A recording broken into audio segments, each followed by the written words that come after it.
Hope you pardon this intrusion, Lord and Master. Speak, dog. Okay. It's Missing Real with Mike Darrigo. Come on, isn't that great news?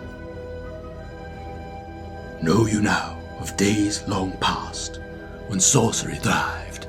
Alright, cut the shit. Just Missing Real with me, Mike, back again for another episode of corny, goofy commentary on movies that maybe are worth seeing or worth avoiding at all costs, but in this case, it's a pretty bad movie that's so damn good you just must see it, and for all different reasons, which I will convince you of at some point in the next 45 minutes or so. Welcome back. Yeah, today we're talking about a 1982 cult classic entitled The Sword and the Sorcerer, and I'll give you two guesses what it's about. Okay, well, while you ponder that, give you some more details here. This movie came out around the same time, almost the same time, as Conan the Barbarian, which might be considered a far superior and definitely more popular movie, especially with, all the Robert E. Howard books and the comics and things. Conan has quite a history, long before Arnold flexed his muscles and lifted the sword, and, made history and immortalized this great character, who could only have been played by him, and maybe, of course, later on Jason Momoa took it over. But yeah, this Sword and the Sorcerer, right? Yeah, it gets right to the point, doesn't mince words. It's got both of those things in it. A lot more swords than sorcerers, though. Because, it is kind of low budget. You're not going to see too much magic, too many special effects, but you will have lots of adventure and action and, the best they could stretch out of the dollars they spent on making this thing. The first actual feature film by director Albert Pyun, who's Hawaiian-born and who, at one point in his career before doing this movie, worked with Akira Kurosawa. So he learned stuff about making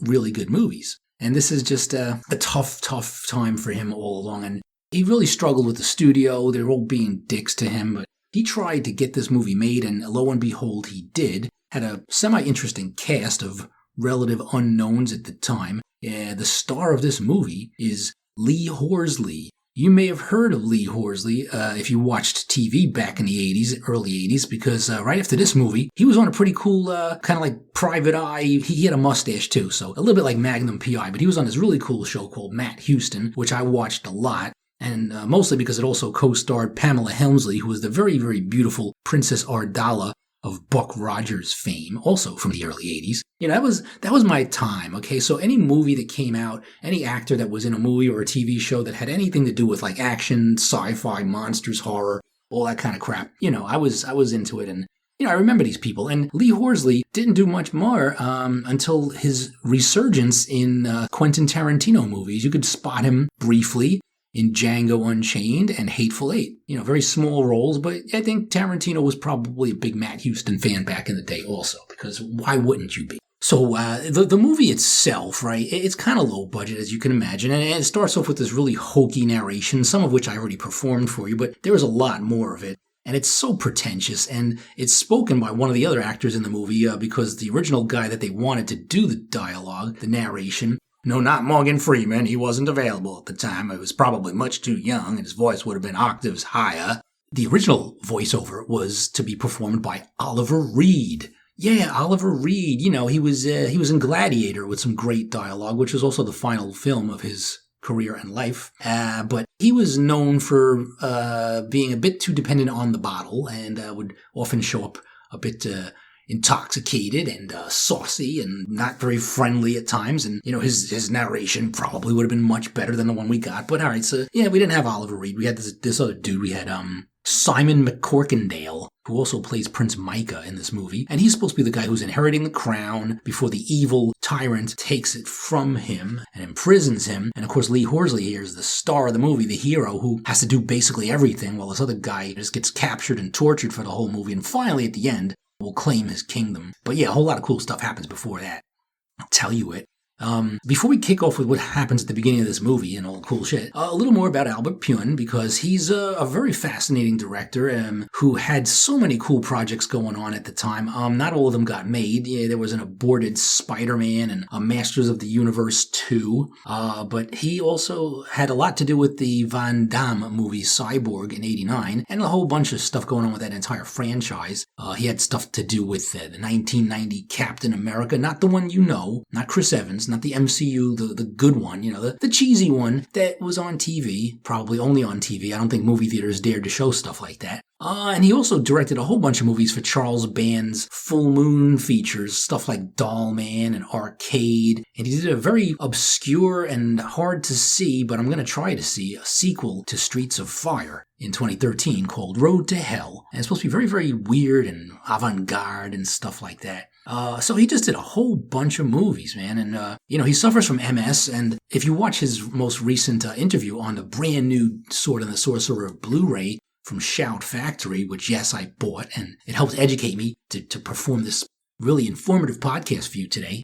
And so you could thank them or purchase it for yourself. But his commentary is really, really revealing, and he had a really tough time. And in fact, for the first time ever, I think, in a director's commentary, I've never heard this before, he actually breaks down and starts choking up and getting all, teary, recounting how difficult it was for him to get this thing made and how much opposition he had from the studio and all the obstacles and people just treating him like shit. But his perseverance won, and here we have the Sword and the Sorcerer, a great movie that I love, and I hope you've seen and will see if you finally get through this podcast. And, I don't spoil the whole thing for you, but even if I do, it's still fun to watch. I've seen it multiple times, and it's always good each time. Trust me. Sorry, we start this movie off with the narration. Of course, this guy that's not Oliver Reed doing these things. And his words are just so fucking pretentious. It should just be like a crawl, like the Star Wars crawl of the words going up, so you don't have to sit there and listen to this ridiculous, pretentious, dumbass act. But here comes, of this epoch, little is known, save that which is veiled in the mist of legend. It is in these mists that our tale begins. So he's talking us through this movie. Eventually, the things are going to start happening and people will talk to each other in the movie. This isn't going to be like a completely narrated movie where you just watch things and he tells you everything that you're watching, because that would really suck. And I would not be doing this podcast if that were the case. Even if Harrison Ford narrated the whole thing and bored us to death telling us what's going on, it would still suck. And there would be a reshoot or a director's cut. So this movie opens up on the coasts of some weird island in the caves, and we see this guy, this king, or this guy who wants to be a king, Titus Cromwell, leading these people with torches and stuff through a cave. And the best thing about this Cromwell dude is he is played by probably the greatest villain actor of all time, who's been a bad guy in pretty much any movie that ever needed a bad guy, Richard Lynch. Born in Brooklyn, and it kind of shows, he has like a very New York accent about him no matter what role he's playing. Even played a Russian in, what was that, Chuck Norris movie? Yeah, gosh, man, I could tell you the entire career of Richard Lynch and never have time to talk about Sword and Sorcerer, but Richard Lynch took some real acting training, Lee Strasberg and whatnot, spent 4 years in the Marines, and did all kinds of stuff, like around the world and things, and then he finally started doing some movies here that you might have seen. He's got over 150 credits, and you don't have to watch them all, but if you watch them all, I guarantee you at least 149 of them he plays a bad guy. Movies like Scarecrow in '73, Death Sport, Battlestar Galactica. Of course, he showed up on Buck Rogers. He did a movie called Vampire where he played a vampire, but I will challenge you to find even one sharp tooth in his mouth. It was just the budget. He was on all kinds of TV shows, including Matt Houston with good old Lee Horsley. I don't know which episode, but he was on that. And of course, the '85 Chuck Norris movie Invasion USA, where he has a Russian accent and spends most of the movie getting the shit kicked out of him, whether it's in dreams or real life, by Chuck Norris. And that's pretty much the stretch of his performance there, and blowing things up. Also in a Freddy Krueger kind of rip-off movie, Bad Dreams, where he's actually burnt for real. Richard Lynch actually had some skin burn damage from a fire, and he's unable to perspire, I think, in a lot of these movies. He will not actually sweat. I don't know, maybe I have to spray him down. More shit about him. I just can't stop talking about him, because he's in everything, man. Fucking Highlander series. He was in the Trancers movie #2, Star Trek Next Generation, a really good two-parter where he was a real jerk that Picard had to infiltrate the crew of. I could just go on and on. He was in a Lambada movie, and I think the last thing I saw him in was Rob Zombie's Halloween in 2007. He played a principal. So he's played all kind of characters, and yeah, he was probably a bad principal. Oh, and there's another really good bad guy in this movie who Cromwell is actually going to summon in this opening sequence. This opening scene goes through this cave, and then there's this white kind of coffin-y thing with all these carvings of faces on it. And then the faces, after some witch starts chanting, open their eyes and start moving and wailing and moaning. Because inside this sarcophagus of sorts, or whatever the hell it is this demon called Zusha, played by Richard Moll, who's also a bad guy in almost everything. Also in one of my favorite stupid bad movies, Metal Storm and the Dungeon Master. And yes, he was on Buck Rogers in 1980. Yeah, good old, these people, they get around, they all know each other. They've been in the same shit together. They gotta keep their characters straight when they do these different productions together, right? Okay, so Richard Moll wakes up out of this vat of this red goo, whatever, it's supposed to be like lava or something that he sits up out of, and he's got these glowy yellow serpentine kind of eyes. Who art thou? Why hast thou summoned me? I need to get this kingdom away from King Richard. I should be king. This is Richard Lynch talking, of course. Where wilt thou seek my power? Alright, so Richard Moll just talks with this really deep, evil, demon-y voice, but he probably sounds like a regular dude just like me. You know, he talks to you for real, but you know, he's known for playing these guys because he's really tall, bald, and menacing looking when he wants to be. So Richard Lynch is like trying to hire, even though he's going to screw him over shortly, to do his demonic shit and help Cromwell win all the fights and battles against these other nice kingdoms and conquer them all using this black magic and stuff. So, in order to prove himself, Zusha there holds out his hand, his little fingernails start glowing, and he pulls the heart out of the chest of this witch chick who was there to summon him. You know, she was just doing her job, right? And heart comes out in his hand.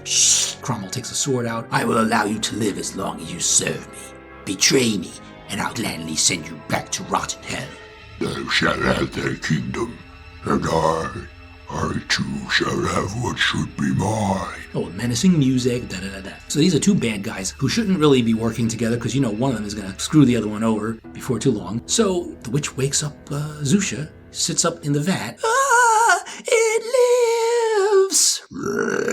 So the thing about Richard Moll in this movie, unfortunately for him, he's in this movie, but he's only in the beginning of this movie because these contact lenses and this goo that he was lying in this sarcophagus thing, the lenses kind of like fused to his eyeballs and they couldn't get it out. And he had to go like get some emergency eye surgery. He was like temporarily blinded and he doesn't even appear in the rest of the movie. Whenever you see Zusha in the rest of the movie, it's somebody else in almost every single scene. So sorry for Richard Moll. I mean, he still gets his name in the credits, but like the rest of the movie, even when you see him at the end, in the big battles, the climactic confrontation, it ain't him.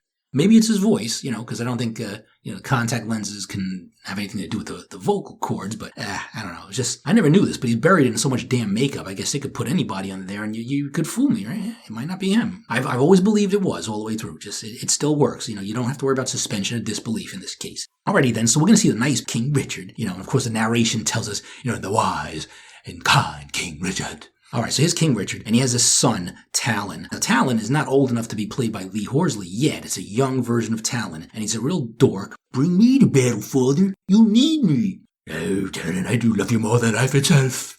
And if anything should happen to me, it shall fall upon you to avenge me. Triumphant music, this cool sword with 3 blades. So, not long after you just established King Richard and this nice queen and everything like that, Cromwell is busy conquering every other kingdom in town, and his last conquering frontier has to be King Richard's kingdom of Adon. So, you see Richard Moll there, or maybe not Richard Moll, in his makeup, all staggering around in a cloak, and he's like trying to be human, but he's still weak from his conjuring, and Cromwell is scheming. If we don't get rid of Zusha now while he's still weak from his conjuring, we may never be rid of him. Cromwell, thou sent for me. Oh, behold our hero. He stabs him, double crosses him, and Zusha goes running and jumps off a cliff. In slow motion, you see him falling off a cliff. And this brings us to the real huge tragedy of this film, stuntman Jack Tyree, who did this stunt, who actually did the very same stunt, I think off the exact same cliff in some TV movie shortly before this. But in this particular case, he or his stunt coordinator, somebody, wasn't too sure about the placement of the safety cushion at the bottom of the cliff. And it was just less than 2 feet off, and he missed it. So, this fall was fatal for Jack Tyree. And he hadn't done too many other movies before this. I think he was doing a little bit of stuff in Escape from New York and in Alligator, which from the same production company. But yeah, to lose your life in a movie like this, yeah, I mean, it's tragic, it's horrible. They dedicate this film to him, and I would hope that for this very reason at least, just so he doesn't die in vain, everybody at least sees this movie and sees this stunt, and it does something to help you appreciate this movie, because maybe if he was destined to die as a stuntman, I mean, yeah, it's occupational hazard. You could die if you're a stuntman, especially in these old movies before they had the damn cables and the green screens and everything was all faked with computers. This was the real shit. This was like high stakes. People die. If only it had been something a little bit more spectacular, maybe, like a James Bond movie or a Mad Max Fury Road, at least one of those kind of stunts. Like, yeah, okay. That might be more honorable way to go if you're going to buy it doing a stunt for some crappy little B movie with rubber monsters and shit. But anyways, here's to Jack Tyree, great stunt man. We would have never had this falling Zusha thing if it wasn't for him. But really, if the whole entire character of Zusha was nixed from this movie, both him and Richard Moll would have had a much better time on this production. Let's just leave it at that. Yeah, so Cromwell is in a pissy mood because he doesn't have all the kingdoms yet. And this is one of those brooding moments of Richard Lynch. And one of his lieutenants or whatever, his captains, walks up to him and goes, "My lord, it is imperative that you obey my orders if you wish to live." There goes his New York accent starting to bleed through there again. But yeah, he has everybody like conquering and all these people going out, even without Zusha. Now, they killed Richard Moll. I think they did. He's out of the picture temporarily. Cromwell eventually has all his forces like take down all of the last defenses of King Richard's kingdom here. So yeah, Talon has an older brother who isn't going to live very long. He gets brought in all wounded and stuff. Guards like, "Bring a leech." Yeah, that's the kind of medical treatment they got in this day and age. No wonder he dies. All right, so the leech doesn't do anything, and he dies. The lightning flashes on his face as he dies. And then Talon is there. He gets the triple sword, and he's going to try to save his dad and his mom, the king and the queen. He's like riding a horse around, but he's too late. The king is already on his knees, and Cromwell is there. And he kills the king, and little Talon's like, "No!" And one of his loyal knights there, who's also wounded, is like, no, it's too late. You must go save the queen. Hurry. She's at the river." So he rushes off with the horse to go save his mom, and she's going off to this little boat with some other little kids. And of course, Cromwell and his goons are already there. I don't know how they got there so fast. They were still killing King Richard last we checked. And Talon was trotting around on his little pony because it ain't very fast. So he gets there, and then some goons jump out from behind the boat, and then the queen stabs Cromwell. "Yeah, pull it out." He kills her too. Talon's all pissed off, so he finally uses his triple big sword, which looks too heavy for him to even hold. He points it, and it shoots blades out. Like the 3 blades can be fired, like javelins or spears or whatever. They just fire. The special effects aren't that bad. I think it was a practical effect and seemed to work. Some of the shots, whoever gets hit with the blade already has the blade in them before the camera starts rolling. But yeah, it looks cool on screen. So he shoots a dude with one of these things, and then someone else shoots an arrow through his hand and pins him through a tree. Yeah!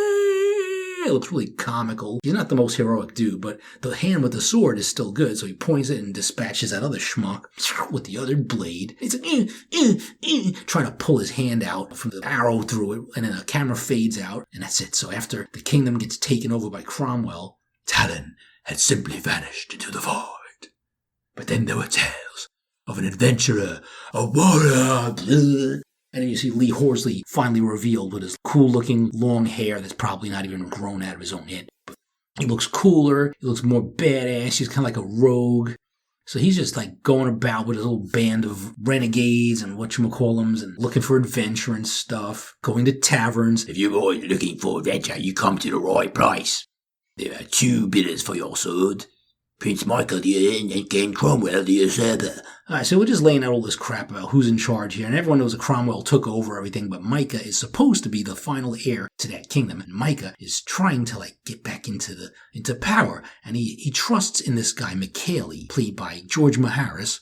I didn't see him in much of anything, but he was on the old Logan's Run TV show, and Matt Houston. Everybody's on Matt Houston, right? I'm surprised no one even heard of the damn show, because everyone's been on it already. So George Maharis is McKaylee. He sort of looks like he might be helpful and nice, but he has this sort of sinister look about him. Can't really trust that guy. Something about his face. And we'll find out even more about him later on, why you really shouldn't trust him. because is actually on Cromwell's side. So anywho, Micah, he gets betrayed and captured by Cromwell, and his sister, Alana, is hoping to find some brave warrior who could go rescue him from the king's dungeon. Well, Cromwell is the king now, I guess. He's the usurper. He usurps the crown. And if you don't know what that means, go get a dictionary. I ain't got time for you. Well, listen to Celtic Frost. Sorry, she's talking with some people about how to find someone, and Cromwell's henchmen come after her, and they're trying to rape her in the alleyway, and she has this nasty habit of kicking everyone in the nuts, kneeing them in the groin whenever they give her any problems. She's like, I'll mount you like you never been. With what? She's a feisty one, eh? Hold her down. And then Talon walks out of the tavern there, chewing on his big rib of beef there. That's a small threat. That's a very small threat. Why, you bastard! And they have a little brawl, which is all one-sided because Talon can basically knock anybody on their ass, even just swinging his meat bone there. And he helps Alana up. And she's very pretty, and she's played by Kathleen Beller, pretty young actress who I think was Thomas Dolby's wife. She must have blinded him with science or something. He just fell in love. It's beautiful.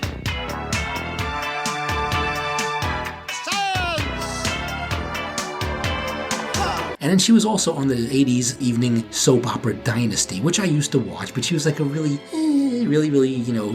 dainty and weak and girly girl on that show. I mean, I was pretty much just watching Heather Locklear at that point. But yeah, Kathleen Beller, she was on that. She was in Godfather Part 2, I think. If you blink, you might, miss her, but she's in there. And she's okay. She's good in this movie. She's got a depth of character, I guess. She's a damsel in distress, but she has a few good scenes and, knees a bunch of dudes in the nuts. It's all, part of the character, I guess. Okay, so we're going to have Talon get hired to save the brother, to go rescue him. And whatever you want. All right, but only for one night. Okay, but you raise my expectations. So if he rescues Micah, he gets to spend one night with Alana. Okay, sounds good. Even though he's probably been through every whore in the whole damn kingdom by now. But she's not a whore. She's a princess, I guess, right? Yeah, she could be a princess if Micah ever gets his ass out of the dungeon. So here goes Talon. And the first thing he does he's already doing work. He barely even had a chance to sign a deal here. And he has to go save all these rebels and these good people who are trapped in a cave by Cromwell's red dragon archers. And they're going to burn them down in the cave with these flaming arrows. And then Talon goes down there and knocks a bucket of oil over and sets them all ablaze and walks away. Yeah, it's great. But Alana gets kidnapped, right before he gets back. He couldn't even finish his mead or his beef and bread that they serve him. He comes back and food's not even cold yet, and everyone gets killed and kidnapped, so Alana's gone. And Cromwell wants to marry her. Is that any way to treat your husband to be? You're right, Titus. You are the power. Tonight you will be my queen, and I will make love to you like no other can. And that's her cue. Gonk with what? And he gets really pissed. He almost chops her head off right there. But love or not, you will be my queen. If she defies him, boop, there goes your brother. So she's going to get forced into a marriage to Cromwell. It's going to suck, I'm sure. Meanwhile, Talon and friends, they end up going through the sewers to try to sneak into the dungeon and get Micah out of there. And there's a torture chamber, and Micah is in there getting tortured and burned and shit like that, and Cromwell's watching, and then his concubine is this really pretty blonde Elizabeth, played by Anna Bjorn, who of course is Icelandic with a name like Bjorn, probably ex-ABBA member, and she's very pretty, and she's a good character in this, and I don't know if she was on Matt Houston, probably not, but she's Icelandic, that's all that matters, right? Just like the nice water you could drink with those glacial plastic bottles that you could recycle or melt. It's great. I love Iceland. So anyways, back to this, Sword and the Sorcerer, Elizabeth there is sort of like a helpful whore, all right? She's sleeping with Cromwell because he's the most powerful guy there, whatever, and, but she's also trying to help the rebels and help free, Micah at some point. So Talon is in disguise, sneaking through the sewers. They have this big chase scene, and he swings through this brothel and lands on this topless whore, and he gets a kiss out of her, and then the guards are chasing him all over the damn place, and finally he bumps into Cromwell there. And Cromwell has his suspicions that whoever this guy is, who burnt all of his archers, well, maybe those archers shouldn't have been playing with fire, but besides the point, Cromwell figures that this may be Zusha reincarnated, because yes, there'll be signs of a serpent in his face, in his eyes, and he's been defying me at every turn. Don't act as if you don't know who I am. Zusha. Now we'll see how a sorcerer's magic fares against cold steel. Talon gives him his heroic retort. I'm no sorcerer, but I'll gladly test your steel. So they have a little fight.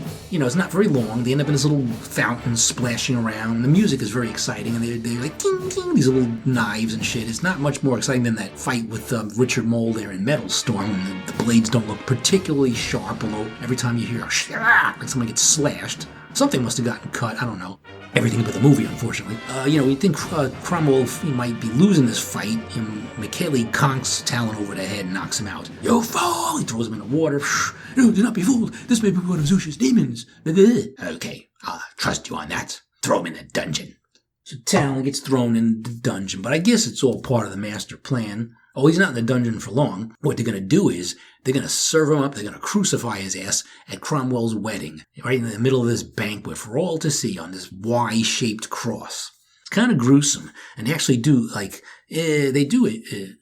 nail him to it with these big wooden pegs, through the hands, a la Christ. And I think on television, when this movie was shown, the crucifixion was a little bit more PG. They just used some sort of bands to tie him to the cross, much like the Charles Bronson movie 10 to Midnight has a killer running around in tighty whities instead of his bare ass chasing the girl at the end of the movie, because they shot it differently. Because on television, we're not going to have a big 10-minute chase sequence with a naked ass flapping on screen, at least not in the 80s. That was not allowed. Nowadays, you see it all the time. But yeah, they shot a different version for television, assuming this movie would be so successful it would actually make it to television. And it was. I don't remember ever seeing it on TV. I just got it on VHS and rented it from Blockbuster, and thank you, Shout Factory. Now I own it on Blu-ray. 4K Blu-ray, no less. Although I don't know if I can see all the Ks. It's still a little bit grainy, and my TV is about as HD as it could be for these low budget movies. So if you do like a 4K restoration of a really grainy old ass movie, it could still look pretty good. I mean, honestly, it looks good. I gotta say, it's worth watching. Even on your phone, if you have to watch it on your damn phone, go right ahead. If you have a 4K phone, watch it there. You'll see all the details, all the production value. It's all there. $25 you spend for the Blu-ray is probably the budget for most of the sets. All right, let's get back to the movie then, shall we? Okay. There's a whole gang of good guys that are going to help rescue everybody. They're going to get Talon out and everybody. We have certain people in this movie that are pretty famous, or sort of famous if you like bad movies. One of these guys is Philip, played by Reb Brown. Reb Brown, if you remember, was in the 1973 movie with Dirk Benedict and a couple of snakes. He's also the star of one of my favorite horrible movies of all time, You're the Hunter from the Future. And he's in The Howling 2. And I don't know, I think he also played Captain America at some point. Lucky him. But he just didn't make a big enough impact to be in the MCU now, so did he? But you can go back and check out Reb Brown, man, Captain America. Yep, probably the one that Albert Pyun directed, I'm not sure, but it makes sense anyways. But he doesn't last very long. He gets stabbed and killed during one of the jailbreak scenes. Oh, no more Yor. But he'll be back because he's from the future. We'll see him again. He was trying to choke the torture guy, and he gets stabbed in the battle. And the torture guy is this bald dude, Verdugo, played by Robert Tessier. He's always a bad, bald guy. He was fighting Charles Bronson in Hard Times. He was in Star Crash. He was in the old Buck Rogers show with Gil Gerard. No Matt Houston, far as I can tell you. I'm trying to keep score here, all the Matt Houston appearances of everybody, just in case. I'd have to ask Lee Horsley, like if everybody in the whole Sword and the Sorcerer cast was also on Matt Houston with him. He could probably verify that for us, but, this is not a Matt Houston episode, although it's very much in danger of becoming one pretty soon, so let's just stick to the Sword and the Sorcerer. Yeah. Okay, so Talon, he's on the cross in the big banquet hall, and all these other kings from other kingdoms are being invited, but of course Cromwell wants to throw a really shit party and have all these kings assassinated after the vows are exchanged, so the cue is when Alana speaks her vows. Everyone else in the balcony is going to fire arrows and kill all the other kings. So that's going to suck, man. Probably like the worst wedding banquet ever. Don't even get like a, souvenir. They don't even stick around for cake and dessert. Nothing. They just get assassinated right before the shit really starts kicking off. So we can't let that happen, right? No, that's not going to happen. Don't worry. Something cool and heroic is going to happen. Okay, so there's all these guys that are trying to help Talon. There's this dreadlocked guy, Captain Morgan. He's very muscular and he speaks like this. What's on your mind? Put that ahead.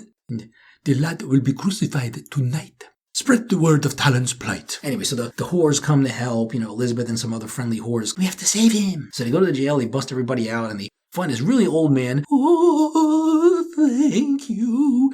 Thank you. Who are you? I was Cromwell's architect. I built this castle. Oh, secret passages. Yeah. So he knows all the secrets and shit. They'll tell him everything so they could sneak into the banquet and rescue Talon. Oh, a really sad thing happens, when they capture some of the people. They capture that very pretty blonde Elizabeth, and Verdugo there's like, These two have nothing to say, so I cut out their tongues. Tell me who sent you to invade this castle, or I'll skin her before your very eyes. Well, she stabs herself, rather than have to suffer this asshole any further. And then everyone's like staring at him, and all his music is playing like, they really want to kill this guy, and he backs away just from his murderous looks of all the prisoners. But eventually the prisoners, they get freed. The prostitutes there, from the brothel come with the keys and get everybody out. Thanks, whores! Yeah, they're going to charge us extra for this, ain't they? Alright, so this bald bastard Verdugo, who everybody hates, anyway, he gets his comeuppance, because he's always like sharpening his knives and stuff, all his torture shit. He's always sharpening it on this little wheel, one of those wheels you have to pump the pedal with your foot and keep it going, and you scrape your blade against this stone wheel. It looks very, very, very Flintstones, but it actually, sharpens blades. So while he's doing that big, dreadlock muscle Captain Morgan rum guy there gets behind him, gets him in a headlock, and he's like pushing his head closer and closer, and finally he skins his head off. What's on your mind? Put it in. See the blood going. I don't know why the wheel keeps on turning. It looks like he's still pumping his foot while he's getting his head pushed. I would just stop, hit the brake or whatever the fuck's on that. And if you stop pumping your foot, won't the wheel just slow down and stop? I don't know. It's like, if it was motorized, I understand. But they didn't have electricity or motors. They had torches, man. Everything was candlelight. There's no electricity, no backup generator, nothing. His death scene is kind of implausible, but it's still very satisfying. We like that. It's good. Those two actors, I don't know. I think the two of them were in a different movie and they killed each other in that movie too, but I can't quite remember what the hell it was. Anywho, so Talon is stuck on the cross. I keep saying that. I don't know. Maybe I'm mixing up this plot. You'll have to watch the movie because maybe not everything I tell you is completely accurate, but at least there'll be some surprises left for you. So all right, he's stuck on this cross there, and you see Alana come down the stairs, and this music's playing. She was all dolled up to be a bride, and she doesn't look very happy. So Cromwell is there, and this priest is there, and join hands, and they don't. Do you take this woman to be your wife? I did. And then he asks Alana, do you take this man, Titus Cromwell, to be the father of your children? None of this sounds very good. And to obey his every command. And she's starting to very slowly say, and the music is building up, and you see Lee Horsley is stuck there looking up at Cromwell. He's all pissed off, he's gagged, and his hands are stuck there with the big wooden pegs, and he's pulling and pulling to get his bloody hands through, and he frees one hand, and people start drawing swords in slow motion because the other kings recognize him, like, oh yeah, we can't let him be crucified here. We're gonna save him. He's a good warrior. He's honorable. So as soon as Alana is about to say, Talon finally speaks up.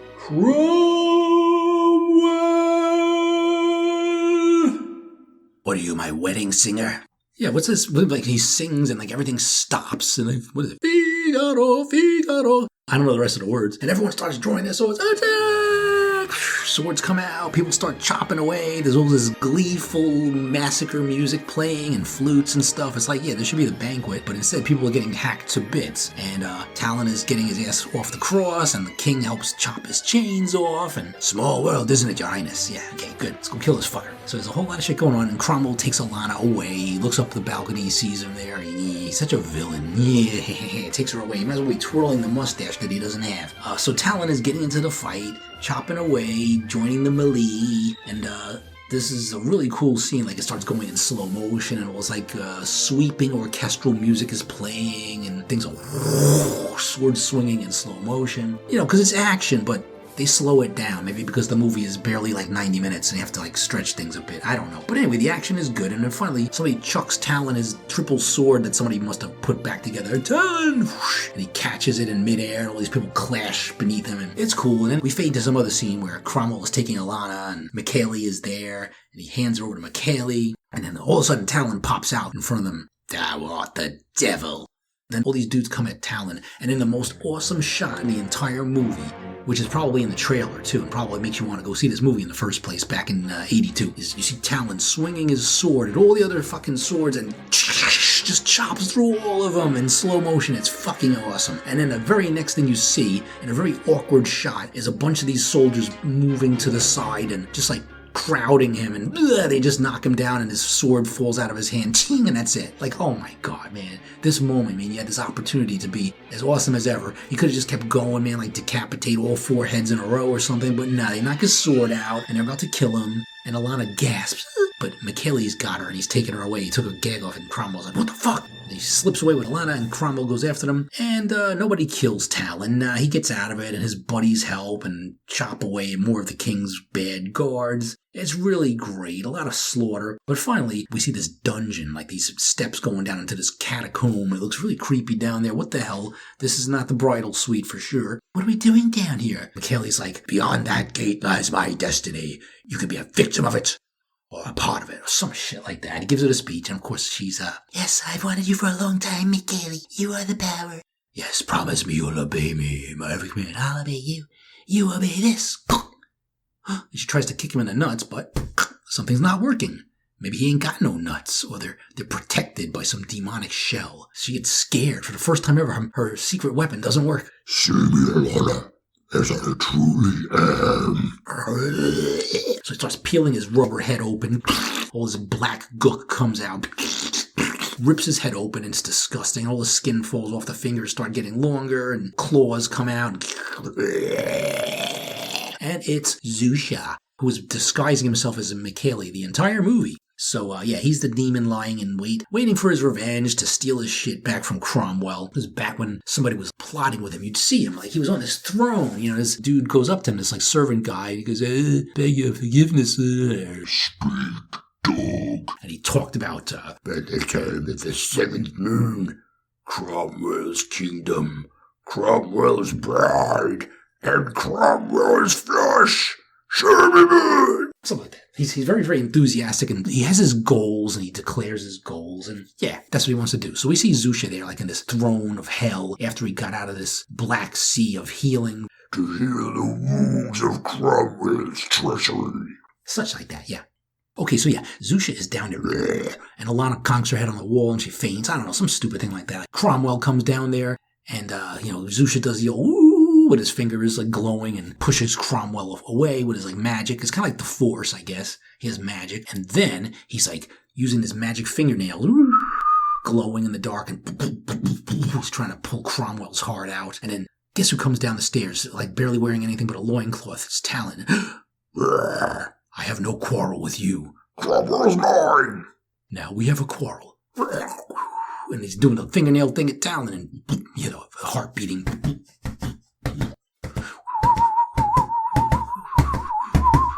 It's getting really tense, but Talon is pointing his cool-ass triple sword at Zusha, and just before you think his heart's gonna pop out, shoots him with one of the blades, and Zusha's ass goes down. So now there's this big snake wrapping around Alana, and the mist is flowing around. It looks really cool, very atmospheric, lots of dry ice on the set. Cromwell gets up, sees Talon there. Let's finish it.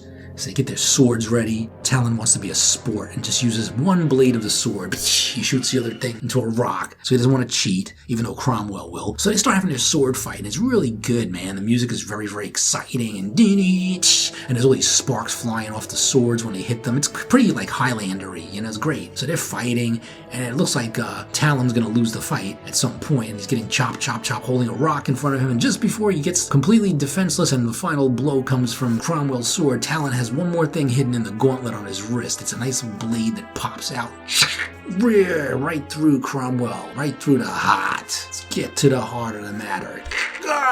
He's all bleedy. Who are you? Talon, son of Richard. To which Cromwell chuckles and thinks that's like the funniest thing he's ever heard, and then he dies. His head falls right down into Talon's lap, and then Alana wakes up with a snake around her. Talon goes, chops the snake's head off, and they're about to kiss, and Zusha pops up right behind him. Another stick into his gooey flesh there. Get rid of him once and for all. Who was that actor under all that makeup? We'll never know, will we? I don't know if he's in the credits. I don't know if they tell you the Zusha stand-in, but it could have been Richard Moll. It was just like some really ugly dude under a ton of makeup. So that's it. He's gone, and there's still all the food from the banquet is still sitting there uneaten. There's all these like chopped off hands and limbs and shit. Everyone's just sitting around. I don't know, what are they waiting for? Like the party just like really ran out of steam long time ago. But then somebody chucks a crown onto the back of the chair, and it's the crown from Cromwell's dead head. And now Prince Micah could put it on his head, and he could be the king now, and all that goes with it. And Alana goes to Talon. Don't we have some business to attend to? That we do.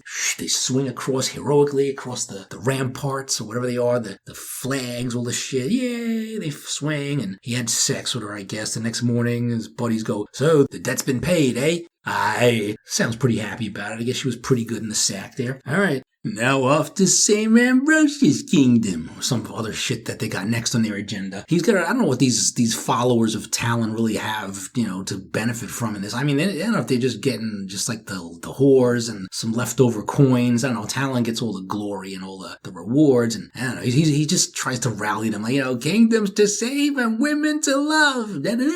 Charging off into the sunset, all adventurous, and yeah. So the movie ends, and we see this right in the credits. As soon as the credits pop up, we see, bam, watch for Talon's next adventure. Tales of the Ancient Empire coming soon.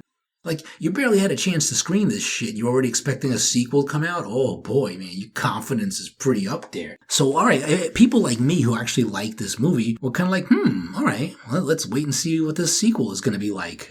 Talon's next adventure. But there was no Talon's next adventure.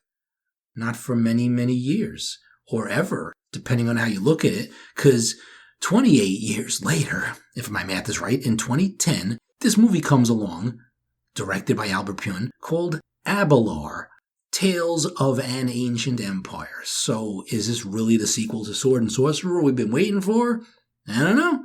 It had Kevin Sorbo, who played Hercules on TV, and Michael Paré, also of Streets of Fire, and its weird sequel that I never saw. So it's an incredibly bad movie. I did watch it once. I rented it. I'm like so curious. Like, is this going to be a Sword and the Sorcerer sequel? And I think it has some characters with similar names. And I don't know. But the one thing about the movie that actually was interesting, but it's so quick, is you actually do see Lee Horsley in there. But all he does, he's a little older, his hair is kind of gray, but it's still long. He walks out of a tavern with a couple of wenches on his arm or whatever. He goes like, yeah, and then after we took care of Micah's kingdom, and that's it, he's gone. So like, that's it, it's like a cameo. And like, I don't know if his name is even like listed in the credits as Talon or whatever, who the fuck he was, just some drunk bar goer, some pub barfly guy who's just like telling lies. Just because you look a little bit like Lee Horsley back in Sword and Sorcerer, you could just like get these women to sleep with you. I don't know. Yeah, I try that all the time. Like, I saved Micah's kingdom back in the day. I overthrew Cromwell and Zusha and all those people. And yeah, it was fantastic, man. You should have seen it, man. I had 3 swords all in one. Yeah. So yeah, that movie sucked. All right, so don't ever expect a sequel. Do not hold your breath waiting for Talon's next adventure, okay? Because you'll suffocate and die. But if you want more adventures of Talon, I don't know, what can I suggest? Just watch Matt Houston, man. Just pretend he has longer hair and less clothing on. I don't know. It's just, that's all it is, man. Lee Horsley, he was good in this movie. I really liked him. He was cool. I don't know, and that was the movie. That was, it wasn't very popular. I mean, maybe it should have been in the cult circles like mine. It's a great movie, and everyone should see it. It was even, like, I think supposed to have been a video game for ColecoVision. Somebody actually programmed a game of Sword and the Sorcerer for ColecoVision, and it never really got past the demo stage, and never became a cartridge or a CD-ROM or anything like that. I mean, frick, man, there's, like, video games made from Megaforce, but not the Sword and the Sorcerer? Pfft.